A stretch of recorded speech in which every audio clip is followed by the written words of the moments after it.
Olá, pessoal, tudo bem com vocês? Eu espero que estejam todos bem, meus ouvintes queridos que me acompanham aqui há um tempinho. Vocês estão preparados para mais um podcast cheio de informações, conhecimento, né?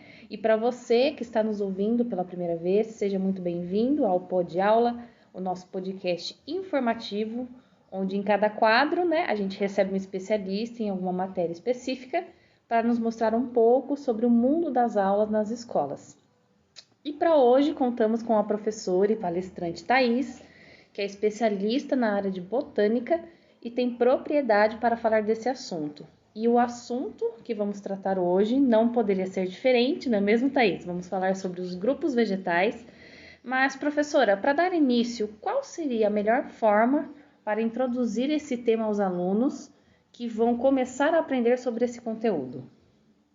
Olá, pessoal!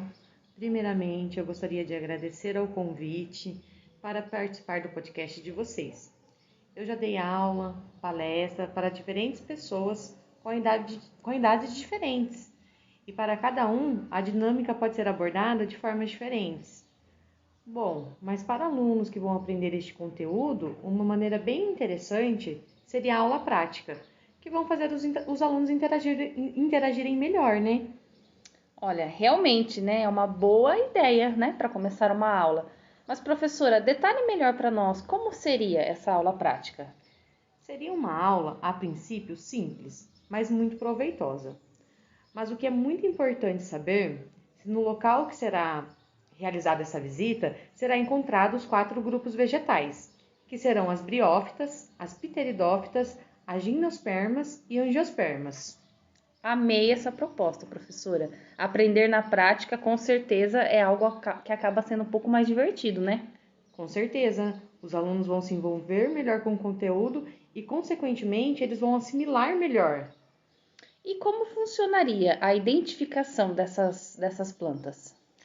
Uma aula assim necessita de muita disposição e paciência. Tem que separar o material que serão necessário para a coletagem, sacos plásticos, tesoura de poda, prancheta para anotações e até câmera se quiser tirar foto do local. E o que é muito importante também é a proteção dos alunos. Protetor solar, camiseta manga longa, calça, um tênis fechado, de preferência cano longo. Muito bem colocado, né? Os alunos, então, vão coletar diferentes tipos de planta e vão observar as características e diferenças entre elas, é isso? Isso mesmo. Mas, professora, qual seria as diferenças nelas que os alunos, né, no caso, vão observar? Nas briófitas, elas são pequenas plantas que elas são folhosas ou talosas, o que mais e que frequentemente crescem em locais úmidos, nas florestas temperadas e tropicais, ou ao longo de margens. As briófitas, elas são plantas de pequeno porte e sendo um dos fatores que prejudicam seu crescimento, a falta de vasos condutores, o que chamamos de plantas avasculares. Isso impossibilita o transporte de água e nutrientes para distâncias muito longas, e além disto, seu corpo é muito delgado, o que também dificulta a sustentação de plantas altas. Um exemplo de briófitas são os musgos. Já nas pteridófitas, uma diferença é que elas já são vasculares, porém elas não contêm sementes.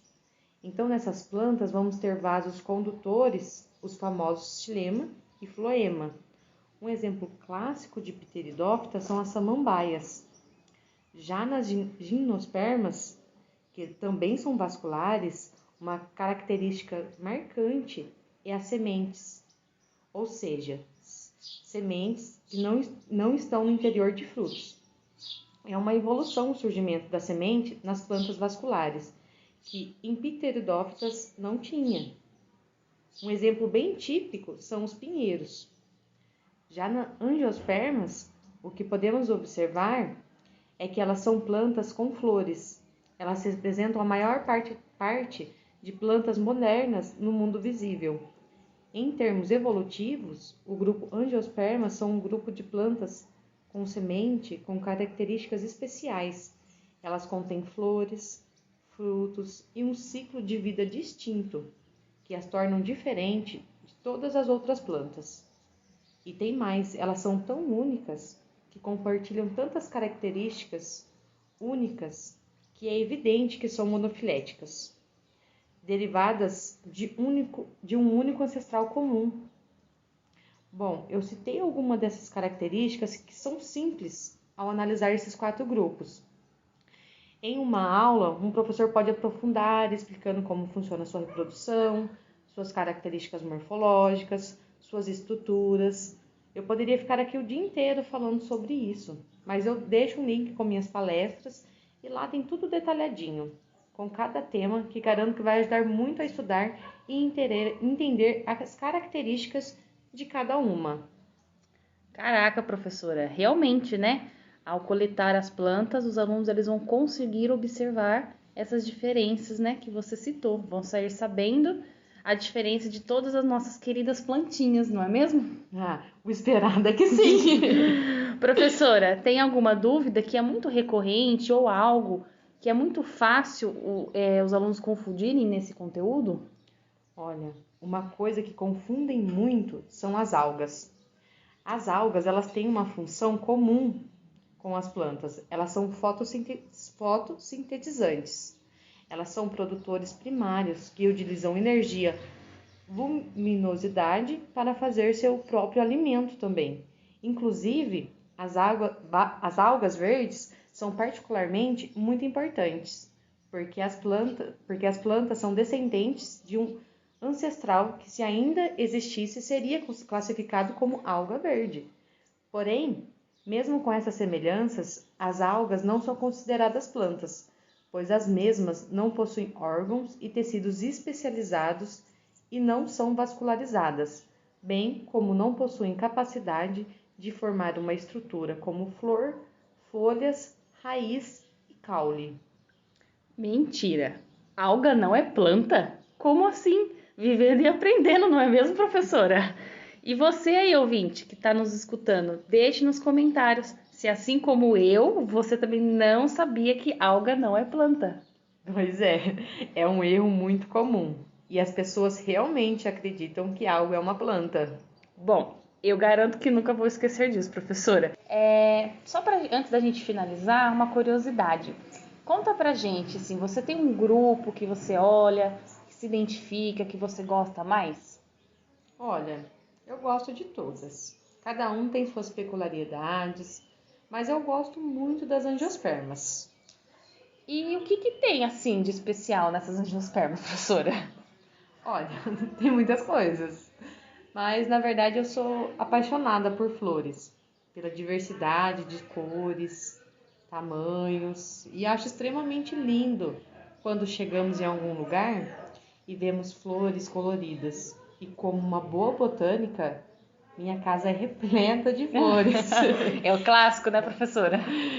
Mas também tem o papel, né, da polinização, né, que acho que é algo muito lindo e importante para nosso ecossistema. Tem com os insetos, né, que fazem a polinização das plantas, que é muito interessante também, né? Maravilha, é muito legal, professora. É realmente muito lindo, né? Não só a questão da polinização, né, como a senhora falou, mas a questão das flores. Eu gosto bastante mesmo quando a gente vai em algum lugar, tem flor para enfeitar, para colorir. Eu acho que muda um pouco o ambiente. Mas é isso então. E para finalizar, só mais uma perguntinha. Como que nós, ouvintes, professores, alunos, né, e eu inclusive, que estou bem curiosa a respeito, como que a gente pode ter acesso a esse tipo de conhecimento mais aprofundado? Bom, eu tenho uma plataforma onde disponibilizo vários links de aulas e palestras minhas sobre determinados assuntos que estão relacionados à botânica. Essa plataforma é paga, porém, eu vou deixar um código onde nossos ouvintes poderão acessar gratuitamente por 3 meses. Posso deixar meu e-mail também para eventuais dúvidas. Maravilha! Vejam só então, né, pessoal? Vamos aproveitar aí o acesso gratuito que a professora vai deixar para a gente poder entender melhor esse assunto da botânica. Mas, professora, dá um spoilerzinho para nós. O que nós vamos encontrar nessas palestras que você vai disponibilizar para a gente? Nas minhas palestras e aulas, vocês vão encontrar os assuntos um pouquinho mais detalhados que estamos acima, onde em cada aula eu vou explicar certinho para vocês. Como, por exemplo, como funciona a reprodução das plantas, o seu desenvolvimento, a nutrição, estruturas, qual a diferença entre plantas vasculares, avasculares, o que é o xilema, o floema, entre muitas outras coisinhas que vocês vão ver sobre nossas lindas plantinhas e que têm um papel fundamental ecologicamente. Bom, sou grata, né, por todo o conhecimento que você pôde passar para a gente. E assim, então, finalizamos mais um quadro no nosso Pod Aula. Professora Thaís, muito obrigada pela sua presença. Agradeço ao material disponibilizado, que com certeza, né, será muito útil para aqueles que querem se aprofundar melhor sobre o assunto. Então é isso, até a próxima, pessoal. Semana que vem estaremos aqui com a presença confirmada sobre um especialista em taxonomia. Então, não perca, deixe um lembretinho, estaremos te aguardando. Professora, muito obrigada novamente, um beijo a todos e até a próxima.